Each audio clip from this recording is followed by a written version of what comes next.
चुका हूं आपके साथ में आवाज न्यूज 24 में आपका स्वागत है। आज की सबसे बड़ी लाइव डिबेट के अंदर यह डिबेट है अंधविश्वास के ऊपर। हमने हमारे देश के अंदर, हमने हमारे मानव जीवन के अंदर एक चीज हमेशा देखी है जिसका नाम है विश्वास। एक ऐसा विश्वास जिसके जरिए मनुष्य अपने जीवन को सार्थक बना सकता है। एक ऐसा विश्वास जिसमें मनुष्य अपने परिवार के साथ में रह सकता है। एक ऐसा विश्वास जो दोस्ती के साथ में निभाया जाता है। एक ऐसा विश्वास जिसके अंदर रहकर समाज और राष्ट्र के हित की बात की जाती है। लेकिन आज मैं विश्वास की बात ना करके आज बात करने जा रहा हूं अंधविश्वास की।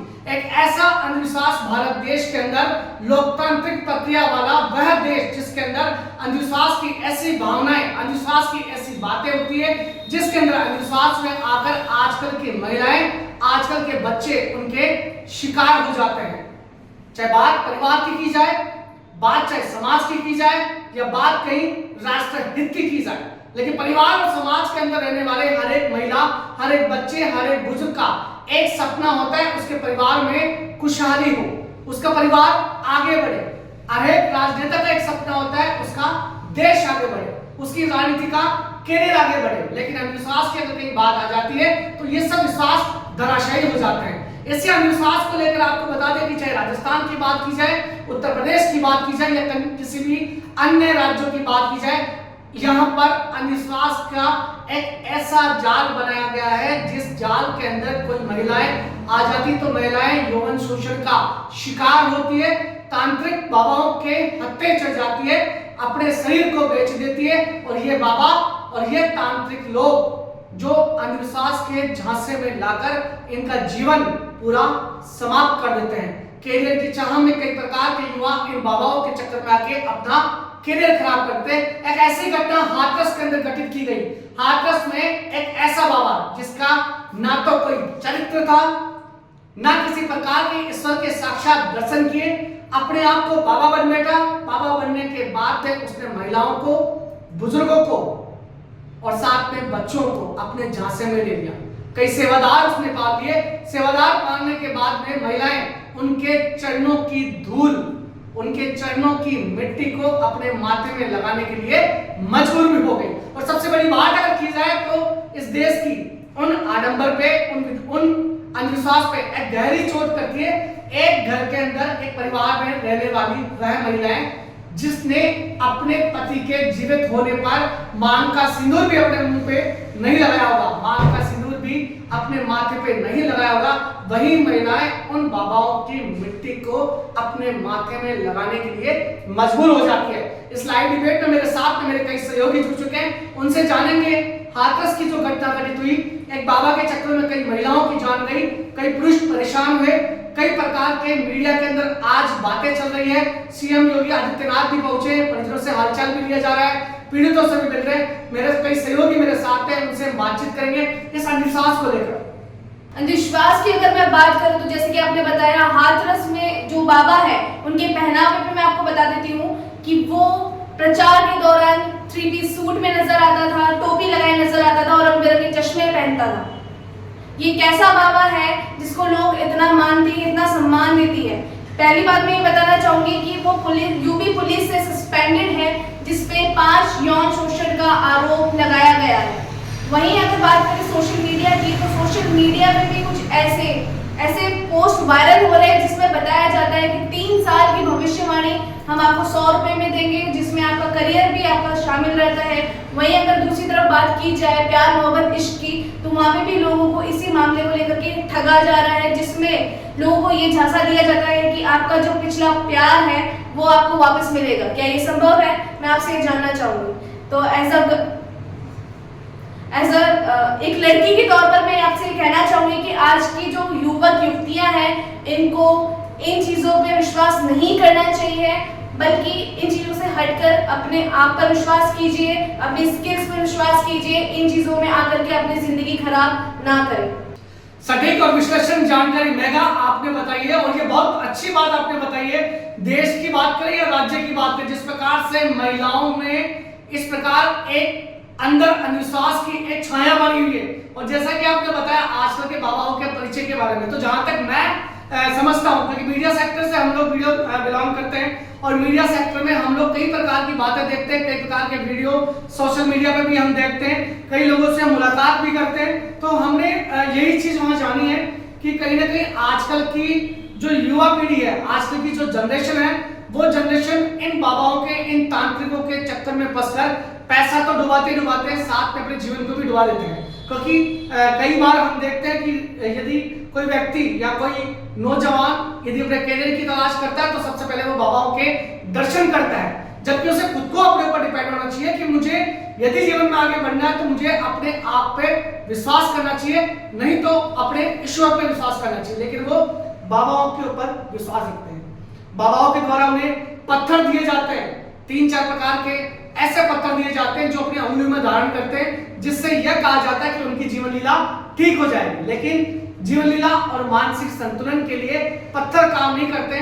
काम करता है तो केवल आत्मविश्वास काम करता है, सेल्फ कॉन्फिडेंस काम करता है, और सबसे बड़ी बात सेल्फ कॉन्फिडेंस के साथ साथ में उसकी मानसिक स्थिति जो सोचने के लिए मजबूर कर देती है, दिशा और दशा सुधार देती है, ये चीजें बहुत डिपेंड करती है। मैं कहा बहुत अच्छी बात की। उसके बाद में आगे रुक करते हैं, मेरे सहयोगी आशीष मेरे साथ में जुड़ चुके हैं। आशीष, जो ये घटनाएं आज हाथरस हुई है, इससे पहले घटना भी घटित हो चुकी है, और जैसा कि मैंने कुछ समय मीडिया के अंदर सुना था कि कर्नाटक में भी ये घटना घटी थी।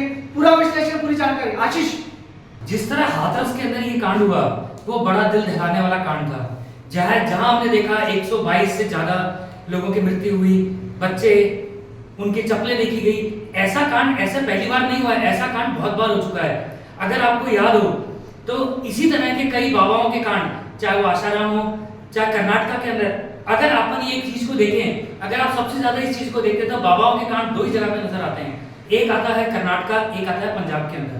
कर्नाटक के अंदर आप देखो आए दिन कोई ना कोई बाबा तैयार हो जाते हैं। वो बाबा छोटी मोटी बातों को करके, 4 तरह की चीजों को, मंत्र को पढ़ के और एक हुजूम सा एक अपने वहां पे तैयार कर देते हैं और लड़कियां और उनको बुलाते हैं। पिछले दिनों जब हम लोगों ने आशाराम जी का देखा, आशाराम जी इसलिए बोलेंगे क्योंकि बहुत बड़े इंसान है वो, जिन्होंने पता नहीं कितने ही लड़कियों के साथ, लेडीजों के साथ जिन्होंने बहुत गलत काम किए।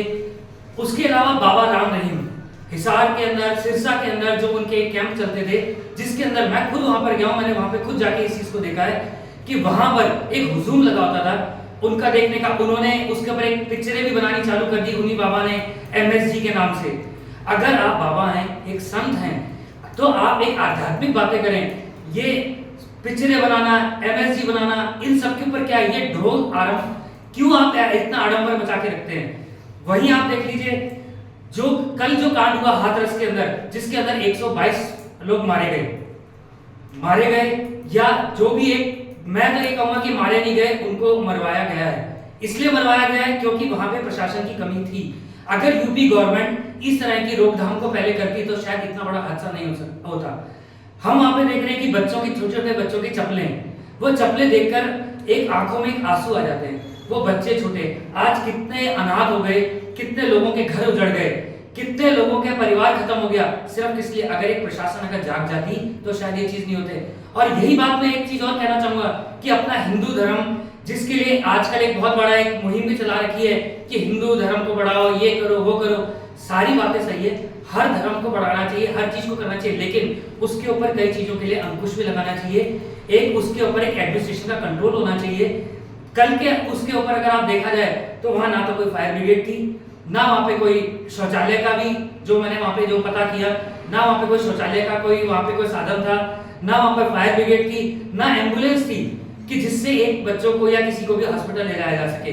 तो मैं तो यही कहना चाहूंगा कि इस तरह का कोई भी अगर कार्यक्रम किया जाए उससे पहले प्रशासन को से एक अनुमति लेनी चाहिए। और ये जो आए दिन ये जो भंडारे होते हैं, ये सारी चीजें होती है, इसके लिए प्रशासन से सबसे पहले अनुमति होनी चाहिए और प्रशासन की निगाहों के अंदर ये कार्य होना ही चाहिए।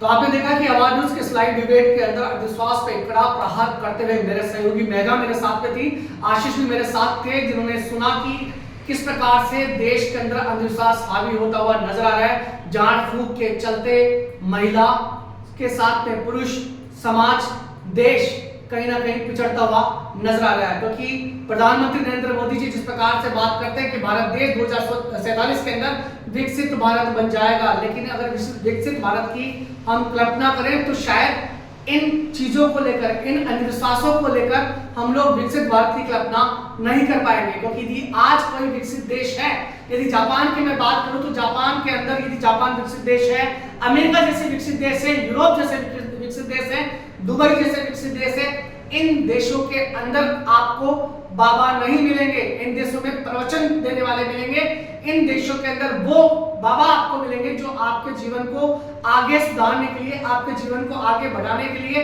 आपको एक अच्छी सलाह देंगे। लेकिन हमारे राजस्थान के अंदर, हमारे भारत देश के अंदर ऐसे बाबा, ऐसे आडंबर इतिहास के अंदर आपको मिल जाएंगे जो आज भी यौन शोषण के शिकार है। और सबसे बड़ी बात, आपको इस टीवी चैनल की स्क्रीन के माध्यम से मैं आपको बता देता हूं कि राजस्थान की घटना थी जहां आसाराम नामक एक व्यक्ति हुआ करते थे।